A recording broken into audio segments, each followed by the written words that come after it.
India is the world's largest market for spirits and whiskey, adding 20 million new legal age drinkers every year. And the new UK-India trade deal will slash tariffs on whiskey and gin imported from Britain down to 75% from the current 150%.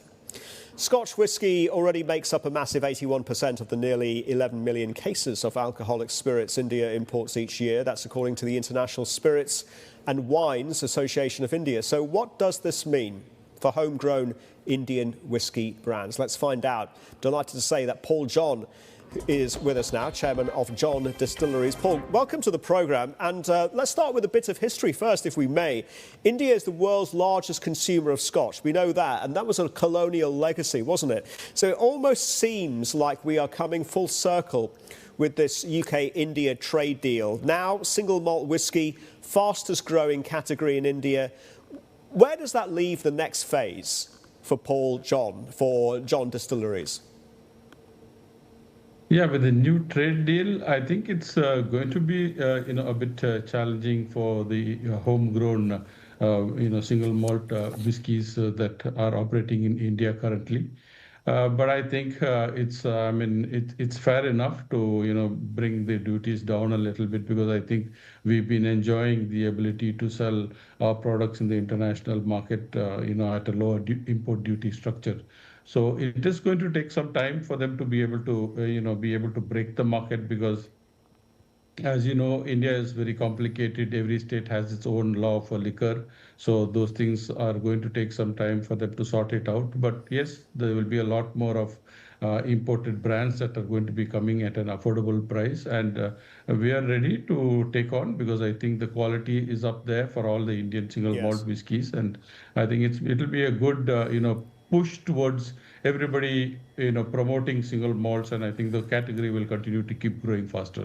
Interesting. There's good or bad here, good and bad though here, isn't there? Most Indian whisky producers import Scotch whisky to use for blending for domestic whiskies. So if the customs duties do come down, then that's going to help their bottom line, isn't it? Yeah, that was before, people were importing to blend it. But I think nowadays, they are either importing it for specific brands, imported brands, because I think in India, I think there's good quality whiskies that are being produced, or single malts being produced for the blending of the whiskey. So the blended whiskeys is, of course, a large percentage of the consumption of the single or whiskeys in India. But the single malt category is something that's going to be growing faster also. Paul, the Confederation of Indian Alcoholic Beverage Companies says that it's concerned that lower import duties on Scotch could lead to dumping of cheap foreign alcohol in India, and that could hurt the premium brands too. Is that a legitimate concern that you share?